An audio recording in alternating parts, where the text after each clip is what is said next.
Hey everyone, this is Kevin from thechesswebsite.com, and today we're going to be continuing our series of the 1996 battle between man versus machine. That is Garry Kasparov. At the time of 96, he was the world champion, and he's facing off against the IBM supercomputer known as Deep Blue. Before this series, a supercomputer had never beaten a world chess champion at classical chess, meaning just think of the longer chess games. Supercomputer never beaten a human. So 1996, these players battle it out. We have already gone over the first two games in the series. If you haven't checked those out already, I'll have a link in the description below. I also have a YouTube playlist that I'll make sure shows up as well. You can check those out, but today we're going to be looking at game number 3 from that series.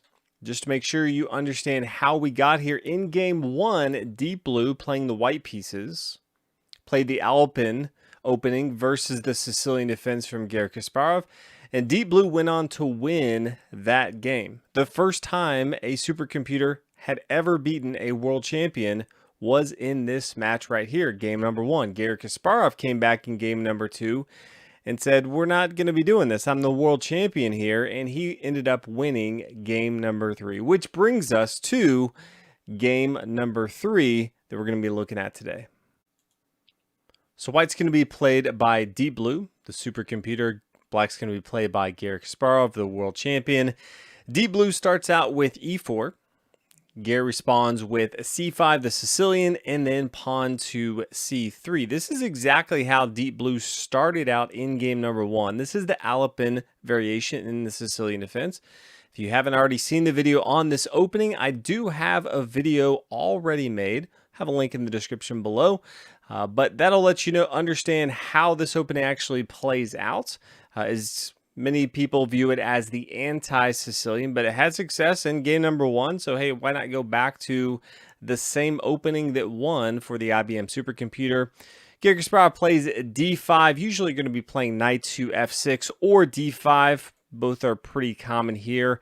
These are all the same lines that we saw in game number 1. In fact, they even repeated the same moves all the way to move number 7. So after the queen takes here, pawn up here to d4, knight to f6, knight to f3, bishop down here to g4, and after bishop to e2, pawn e6, we see castle on the king side from Deep Blue. Now in game number 1, where white went on to win that game, we saw h3, and after the bishop comes back here, castle on the king side, knight to c6, just to getting all the material involved into the game, bishop to e3, pawn takes, and then the bishop's going to come down here to b4. We see a lot of that in game 3 as well. The only difference is we don't see that h3 move from Deep Blue. Instead, white decides just to go and castle on the king side, but the rest of the moves continue just like they did in game number 1. Bishop here to e3, pawn takes in the center,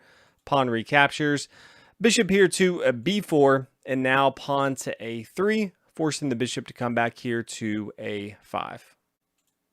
Deep Blue continues with knight to c3, just developing material towards the center of the board, attacking the queen. Queen comes back to d6. Now in game number 1, Deep Blue continued to push up the board with knight to b5. Changing things up a little bit, instead plays knight to e5, has the outpost here with the pawn on d4. Exchange here on e2, bishops come off the board after queen to e2. Garry Kasparov says bishop takes here on c3. Both my bishops, I want them off the board. Garry Kasparov is not having it, wants to get rid of those bishops as fast as possible. He's the world champion. He can do whatever he wants to. Pawn captures here on c3, so there's now a backwards pawn here for black to attack for the rest of the game.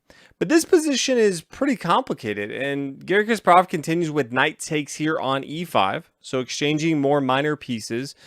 A lot of players would look at this and say, okay, you took my knight, I'm going to recapture your knight. That makes a lot of sense. But then just black takes here, and black's up material. Not only is black up material, but they have a much better structure going into the endgame. White has 3 pawn structures, and black has 2. It's much easier to defend 2 pawn structures. And also they have pawns next to each other to help support as they push up the board. Deep Blue's going to have a tough spot in this position, but Deep Blue, being a supercomputer, as high-level chess players, they recognize that pawn takes on e5 is not the best move, and instead, white can play bishop to f4. Because the knight can't move, it's being pinned down by the bishop to the queen here. So black has a couple options. One, you could see maybe queen to c6, removing the pin on the queen, and also attacking this pawn here on c3. But then you just continue. Maybe bishop takes here. Maybe the rook comes over here. You don't want to do anything else, because if this knight moves, for some reason, maybe knight to d7, then all of a sudden the bishop takes here on g7. That's kind of difficult for black. Even if you play rook to g8, rook to, or queen to g4, I think it's a tough spot for black. So maybe instead rook to c8, just getting it to the semi-open file, attacking this pawn here that we already said on c3.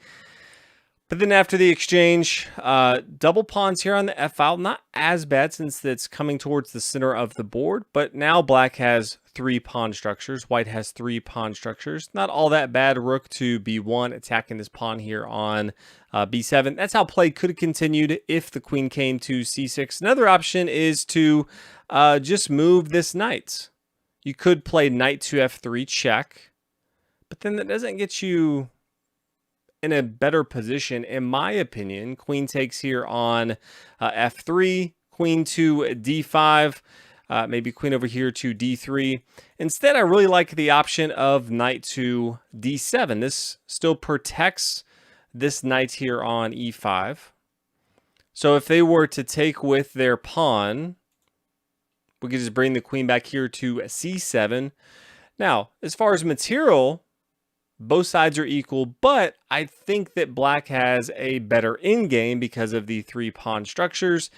This just seems like a good spot. Queen here on c7, attacking this isolated pawn here on the c file. I think this is good for black. If instead the bishop just takes here on e5, well, now just knight takes, pawn takes, and then queen to c5, attacking both of these pawns. Same concept as before. Now, Garry Kasparov saw it a little bit differently than me, and that's okay, because he's a lot better than I am at chess.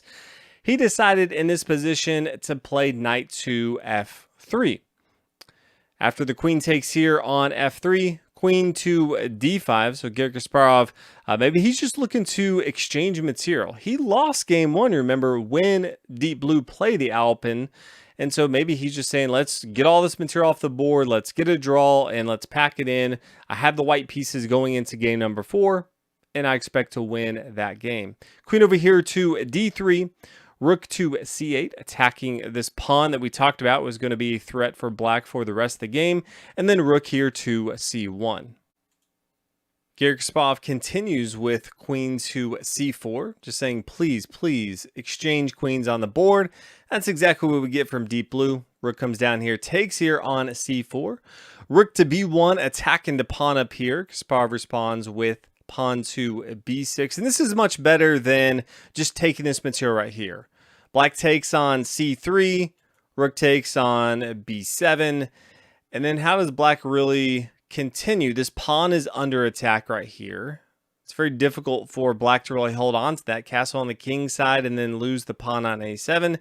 That's just not really that good from black. So instead, Garry Kasparov correctly plays just pawn to b6. Bishop up here to b8, attacking the pawn. Rook swings over here to a4. Rook to b4, could exchange. Kasparov brings his rook back here to a5. Rook to c4. So Deep Blue doing a good job of getting all their material involved into the game, especially in the center of the board. It's very nice to see how they maneuver their rooks all over the board. Bishop down here to d6. Rook to a8. Another option I think Kasparov had is to play rook to e8. Yes, you can bring it over here and defend on the a file, but rook to e8 is a central square for the rook. Can start to push forward with material at any given time. And also, it's on a light square. This dark square bishop is never going to be able to attack this rook at all. So I think this makes a lot of sense as far as where that rook can go. But instead, comes over here to a8, and then rook to c6. Kasparov plays pawn to b5. and then king to f1. Once the queens comes off the board, you're usually going to see the kings get involved into the game. That's exactly what happens right here. So king to f1, rook down to a4, rook to b1, attacking this pawn here on b5, pawn to a6, protecting that pawn, king to e2. So deep blue very much so getting that king involved into the game. Pawn to h5, attacking on the king side of the board, king to d3. Supercomputer's not too worried about the pawn on the king side. Rook to d8, attacking the bishop and just being in the center of the board. Bishop to e7. As we said before, you put that rook on the dark square and that bishop can easily attack it here. Rook to d7, attacking the knight, or attacking the bishop, and the bishop just decides to go ahead and exchange with the knight here. So pawn takes on f6, and then rook to b3, defending both of these pawns here on the third rank. King to g7. We are now in a double rook endgame. I may do a series on double rook endgames if you guys are interested in that. Always thinking of series that I can do. I do plan on doing a lot more in-game series, but this one you may be interested in. King to e3. Pawn e5, just trying to blow up the center of the board. g3. There is an exchange in the center of the board. Rook to e7, check. King over here to f3. Rook to d7, attacking the pawn in the center. Rook over here to d3. We do see an exchange, and then rook over here to a6. Pawn to b4, and the players, or the player and the machine, in the team that kind of runs the IBM supercomputer, agree to a draw in this position. If we look at it, definitely seems like a draw. No one has a passed pawn. Black has more central control, also has double pawns on the f-file. It's going to be very difficult for either side to get a victory here. So they do draw going into game number 4, where Garry Kasparov will have the white pieces.